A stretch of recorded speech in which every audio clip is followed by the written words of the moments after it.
दीपिका पांडे સિંહ વડોદરાની SSG hospital ખાતે આવી રહ્યા છે. જે દુષ્કર્મની બાળકી છે તે બાળકીને મળવા એસએસજીના કઠોર સાહેબ પાછળ સાથે કોંગ્રેસ પક્ષના પ્રમુખ અને વિરોધ પક્ષના નેતા ચંદ્રકાંત શ્રીવાસ્તવ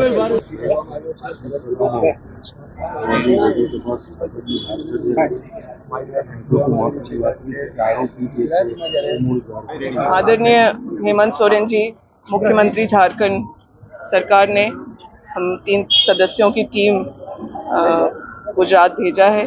मैं वहाँ के मिनिस्टर रूरल डेवलपमेंट पंचायती राज दीपिका पांडे सिंह, हमारे साथ एडिशनल डीजी सुमन गुप्ता जी हैं, director vision IAS social welfare की डायरेक्टर हैं किरण पासी जी.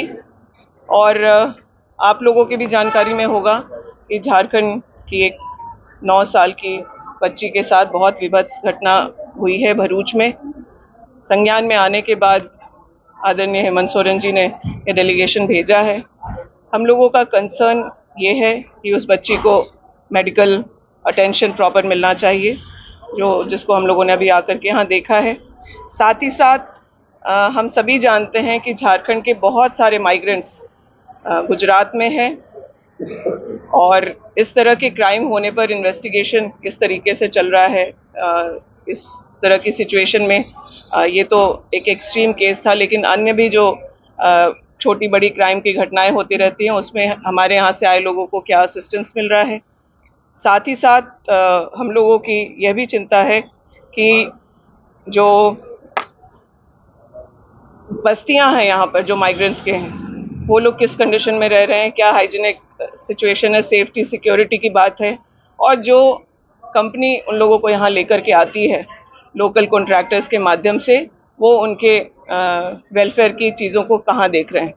जिस परिवार के साथ ये घटना हुई है उस परिवार में 4 बच्चे हैं और पति पत्नी दोनों काम करते हैं और जिन्होंने इस घटना को अंजाम दिया है वो भी उसी बस्ती में रहने वाले हैं. इनके 4 बच्चे हैं. उन 4 बच्चों को अगर यहाँ पर क्रैश जैसी सुविधा होती तो माँ को उस बच्चे को अकेले छोड़ के नहीं जाना पड़ता और इन चीज़ों से इस तरह की घटना से बचा जा सकता था. माननीय मुख्यमंत्री जी ने अपनी चिंता व्यक्त करते हुए यहाँ उस बच्ची के सहयोग के लिए, उसके बेहतर इलाज के लिए 4 लाख का चेक और 50,000 उसको इमीडिएट मेडिकल अटेंशन के लिए अगर कुछ चाहिए तो उसके लिए झारखंड सरकार की तरफ से सहयोग हुआ है. और साथ ही साथ हम लोगों ने यहाँ के प्रशासनिक पदाधिकारियों को, हॉस्पिटल के मैनेजमेंट को यह भी बताया है कि अगर हायर सेंटर पे जाने की ज़रूरत है, अगर गुजरात से बाहर कहीं इन्हें और बेहतर ट्रीटमेंट से इनके हेल्थ के कंडीशन को इम्प्रूव किया जा सकता है तो एयरलिफ्ट करना पड़े, बेहतर सेंटर पे ले जाना पड़े, तो उसको भी झारखंड गुजरात गवर्नमेंट हम लोग से साझा करे, ये हम लोगों ने बात रखी है. तो इन सब कंसर्न के साथ हम लोग यहाँ पहुँचे थे और ये इस तरह की घटना कभी कहीं ना हो, हम लोगों का ये कंसर्न है. और स्टेट की बाउंड्रीज को पार करके इस घटना पर ह्यूमैनिटी के साथ जो कल्प्रिट है उसको सख्त से सख्त सज़ा हो, इन्वेस्टिगेशन उस लाइन पर चले ताकि इस तरह के क्राइम में लोगों को सज़ा ज़रूर हो. ये हम लोगों ने अपनी जो चिंता है वो यहाँ के पदाधिकारियों को बताया है. हम लोगों ने अपॉइंटमेंट भी मांगा है यहाँ के मिनिस्टर से, जो विमेन एंड चाइल्ड डिपार्टमेंट की जो माननीय मंत्री हैं. अभी तक हमें कोई कंफर्मेशन नहीं मिला है.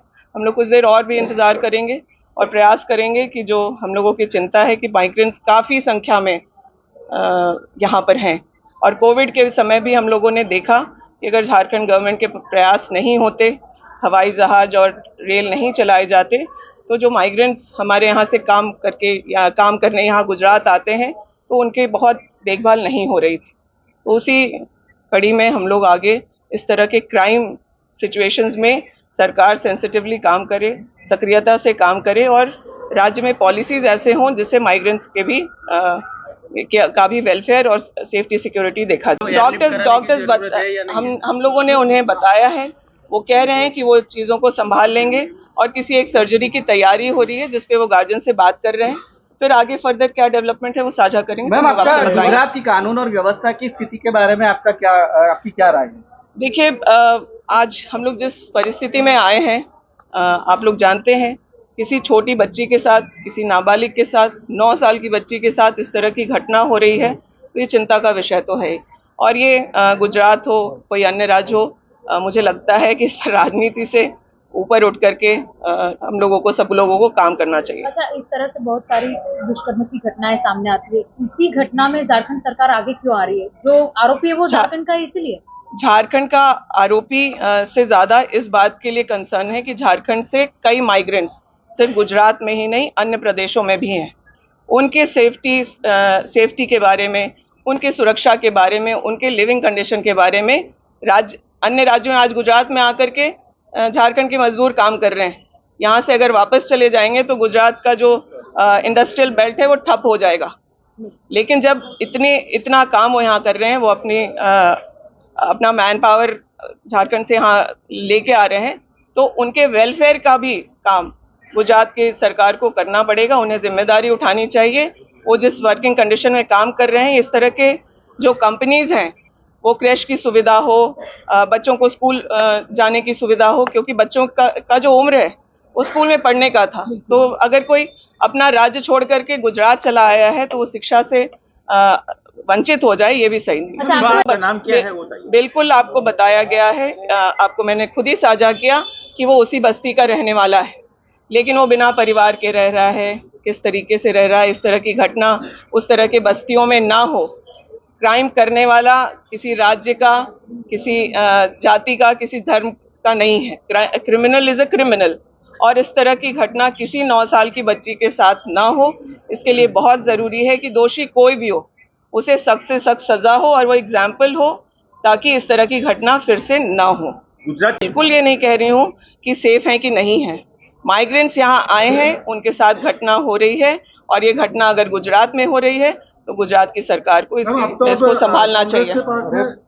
कांग्रेस के पास में जिस तरह की घटना हुई है वो बहुत क्रिटिकल है। अगर आप डॉक्टर्स से पूछेंगे या पुलिस से बात करेंगे तो आपको पता चलेगा कि उस लड़की की हालत बहुत गंभीर है। तो ये झारखंड सरकार अपना दायित्व समझते हुए कि अगर किसी हायर सेंटर में अगर बच्ची को कहीं राज्य से बाहर ले जाकर के और बेहतर इलाज की जरूरत है तो वो हम कराने को तैयार हैं। क्या लगता है ऐसे मुद्दों को अन्य राज्य में अगर ऐसी घटनाएं घट रही है तो इन मुद्दों को लेकर संसद में भी आवाज उठनी चाहिए या नहीं उठनी? हम लोगों ने अपने राज्य की तरफ से इन बातों को उठाया है, और आगे अगर इस पर गंभीरता से कार्रवाई नहीं होगी तो गुजरात में भी आवाज उठेगी और झारखंड में भी आवाज उठेगी और दिल्ली में भी आवाज उठेगी।